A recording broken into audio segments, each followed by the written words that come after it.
पहले मैं पाषाण कुशा एकादशी के संबंध में उसका महात्म्य कहा था। अब आज भगवान नाम के साथ जय जय श्री सीताराम, जय हनुमान, जय गुरुदेव भगवान, जय बाबा वैद्यनाथ, जय माँ जगदम्बे, हर हर गंगे माँ गंगे, श्री सीताराम। आज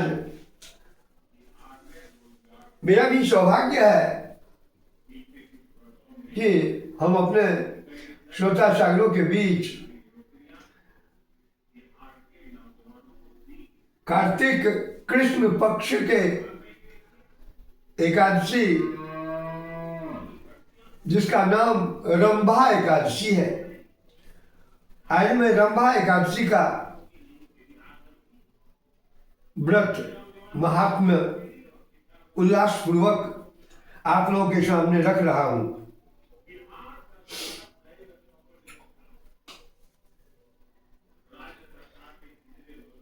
इस एकादशी व्रत के संबंध में उनकी महात्म्य को जानने के लिए खुद धर्मराज युधिष्ठिर भगवान कृष्ण से पूछ रहे हैं कि मुझे कार्तिक मास के कृष्ण पक्ष की एकादशी की कथा सुनाइए। इस एकादशी का नाम क्या है और इसमें कौन सा फल मिलता है। अब विस्तार पूर्वक कहिए। श्री कृष्ण भगवान बोले, हे राजन, कार्तिक मास की कृष्ण पक्ष की एकादशी का नाम रंभा है।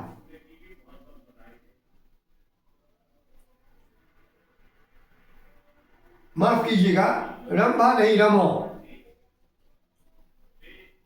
कृष्ण पक्ष के एकादशी तिथि का नाम रमा है। इसके व्रत से समस्त पाप नष्ट हो जाते हैं। इसकी कथा भी सुन लीजिए। कथा कहने की आवश्यकता इसलिए होती है कि आप व्रत के महत्व को, उपवास के महत्व को ठीक से समझ सकिएगा। रामचरितमानस में ऐसा गोस्वामी तुलसी बाबा ने कहा है कि जाने बिनु न होय परती, बिनु परती होय नहीं प्रीति, प्रीति बिना नहीं भगत दृढ़ाई, जिमि खगेश जल के चिकनाई। इसीलिए किसी भी कथा के महात्म्य को आप जान लीजिएगा, समझ लीजिएगा, आपकी श्रद्धा बढ़ेगी और श्रद्धा बढ़ेगी तो विश्वास रूपी महादेव आप पर अनुकूल हो जाएंगे और विश्वास हो जाएगा तो भक्ति आपकी सुदृढ़ होगी। और इस मानव जीवन का जन्म भी इसीलिए हुआ है, भक्ति के लिए, सेवा के लिए। चलिए अब मैं कथा की ओर बढ़ता हूं। प्राचीन काल में मुचकुंद नाम का एक राजा राज्य करता था। उसके इंद्र, वरुण, कुबेर, विभीषण आदि मित्र थे। वह सत्यवादी तथा विष्णु भक्त था। उसका राज्य बिल्कुल निष्कंटक था। उसके एक उत्तम चंद्रभागा नाम की लड़की उत्पन्न हुई। उसने उस लड़की का विवाह राजा चंद्रसेन के पुत्र साधन के साथ किया। एक समय जबकि वह अपनी ससुराल में थी, एक एकादशी पड़ी तो चंद्रभागा सोचने लगी कि अब एकादशी समीप ही आई है, परंतु मेरा पति अत्यंत कमजोर है, इसीलिए वह व्रत नहीं कर सकते। परंतु मेरे पिता की कठिन आज्ञा है। जब दसवीं आई तब राज्य में ढिंढोरा पीटा गया। उसको सुनकर शोभन अपनी पत्नी के पास गया और बोला कि हे प्रिय, तुम मुझे कुछ उपाय बतलाओ, क्योंकि मैं व्रत करूंगा तो मैं अवश्य ही मर जाऊंगा। इस पर चंद्रभागा बोली, हे प्रभुनाथ, मेरे पिताजी के राज्य में एकादशी के दिन कोई भी भोजन नहीं कर सकता है। यहाँ तक कि हाथी, घोड़ा, ऊंट, पशु आदि भी तृण, अन्न, जल आदि ग्रहण नहीं करते। फिर यहाँ मनुष्य भोजन कैसे कर सकते हैं? यदि आप भोजन करना चाहते हैं तो दूसरे स्थान चले जाइए, क्योंकि यदि आप इसी स्थान पर रहोगे तो आपको व्रत अवश्य ही करना पड़ेगा।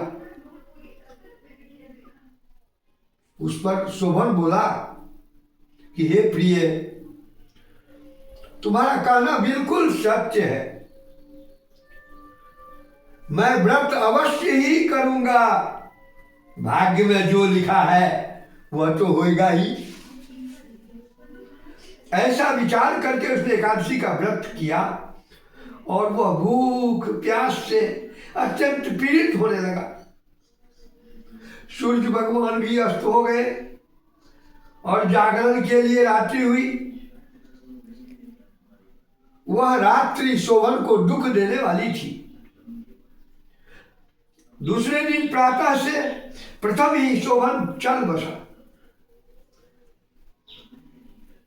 राजा ने उसके मृतक शरीर का दहन करा दिया। चंद्रभागा अपने पति की आज्ञा अनुसार दहन न हुई, परंतु पिता के घर में रहना उत्तम समझा। रमा एकादशी के प्रभाव से शोभन को मंदराचल पर्वत पर धन धान्य से युक्त तथा शत्रु रहित एक उत्तम नगर प्राप्त हुआ। उसके महल में रत्न तथा स्वर्ण के खंभे लगे हुए थे। वहां पर वह स्वर्ण तथा मणियों के सिंहासन पर सुंदर वस्त्र तथा आभूषण से युक्त बैठा हुआ था। आभूषणों से युक्त गंधर्व तथा अप्सरा उसकी स्तुति कर रहे थे। उस समय राजा शोभन दूसरा इंद्र प्रतीत हो रहा था। एक समय मुचकुंद नगर में रहने वाले एक सोम शर्मा नाम का ब्राह्मण तीर्थ यात्रा के लिए निकला। उसने घूमते घूमते उसको देखा वह ब्राह्मण उसको अपने राजा का जमाई जानकर उसके निकट गया। राजा शोभन ब्राह्मण को देख आसन से उठ खड़ा हुआ और अपने ससुर तथा स्त्री चंद्रभागा की कुशलता पूछने लगा। सोम शर्मा ब्राह्मण बोला कि हे राजन, हमारे राजा कुशल है तथा आपकी पत्नी चंद्रभागा भी कुशल है। अब आप अपना वृत्तांत बतलाइए। मुझे यह बड़ा आश्चर्य है कि ऐसा विचित्र और सुंदर नगर, जिसको न तो मैंने कभी सुना और न कभी देखा है, आपको किस प्रकार प्राप्त हुआ? शोभन बोला कि हे देव, यह सब कार्तिक मास की कृष्ण पक्ष की रमा एकादशी व्रत का प्रभाव है। इसी से मुझे यह अनुपम नगर प्राप्त हुआ है, परंतु यह अध्रुव है। इस पर ब्राह्मण बोला कि हे राजन, यह अध्रुव क्यों है और ध्रुव किस प्रकार हो सकता है, सो आप मुझे समझाइए। मैं आपके कहे अनुसार ही करूंगा, आप इसमें बिल्कुल भी झूठ न समझें। शोभन बोला कि हे देव, मैंने अश्रद्धा पूर्वक व्रत किया, उसके प्रभाव से मुझे यह नगर प्राप्त हुआ है, इसीलिए मैं इसे अध्रुव मानता हूं। यदि तुम इस वृत्तांत को राजा मुस्कुंद की पुत्री चंद्रभागा से कहोगे तो वह उसको ध्रुव बना सकती है। ब्राह्मण ने वहां आकर चंद्रभागा से समस्त वृत्तांत कहा। इस पर राजकन्या चंद्रभागा बोली कि हे ब्राह्मण देव, आप क्या वह सब वृत्तांत प्रत्यक्ष देख करके आए हैं या अपना स्वप्न कह रहे हैं? इस पर ब्राह्मण बोला कि हे पुत्री, मैंने तेरे पति शोभन को तथा उसके नगर को प्रत्यक्ष देखा है, परंतु वह नगर अध्रुव है। तू कोई ऐसा उपाय कर जिससे कि वह ध्रुव हो जाए। इस पर चंद्रभागा बोली कि हे महाराज, आप मुझे उस नगर में ले चलिए, मैं अपने पति को देखना चाहती हूं। मैं अपने व्रत के प्रभाव से उस नगर को ध्रुव बना दूंगी। चंद्रभागा के वचनों को सुनकर वह ब्राह्मण उसको मंदराचल पर्वत के पास वामदेव के आश्रम ले गया। वामदेव ने उसकी कथा को सुनकर चंद्रभागा को मंत्रों से अभिषेक किया। चंद्रभागा मंत्रों तथा व्रत के भाव से दिव्य देह धारण करके पति के पास चली गई। शोभन ने अपनी स्त्री चंद्रभागा को देखकर प्रसन्नता पूर्वक उसे अपने बाएं भाग में बैठाया। चंद्रभागा बोली कि हे प्राणनाथ, अब आप मेरे पुण्य को सुनिए। जब मैं अपने पिता के गृह में 8 वर्ष की थी, तब से ही मैं 100 विधि एकादशी का व्रत करने लगी हूं। उन्हीं व्रतों के प्रभाव से आपका यह नगर ध्रुव हो जाएगा और समस्त कर्मों से युक्त होकर प्रलय के अंत तक रहेगा। चंद्रभागा दिव्य रूप धारण करके तथा दिव्य वस्त्र अलंकारों से सज कर अपने पति के साथ आनंद पूर्वक रहने लगी और शोभन उसके साथ आनंद पूर्वक रहने लगा। हे राजन, यह मैंने रमा एकादशी का महात्म कहा है। जो मनुष्य रमा एकादशी के व्रत को करते हैं उनके समस्त ब्रह्म हत्या आदि के पाप नष्ट हो जाते हैं। जो मनुष्य रमा एकादशी का महात्म्य सुनते हैं वो अंत समय विष्णु लोक को जाते हैं। मेरा अभिनंदन। जय जय श्री सीताराम। सीताराम भगवान का नाम लीजिए।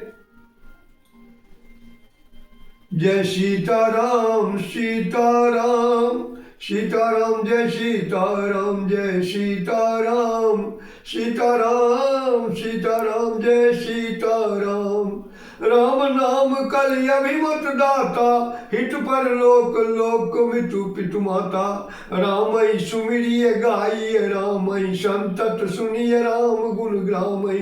जय सीताराम सीताराम सीताराम, जय सीताराम जय सीताराम सीताराम सीताराम, जय सीताराम जय सीताराम सीताराम सीताराम, जय जय हनुमान। जय सीताराम सीताराम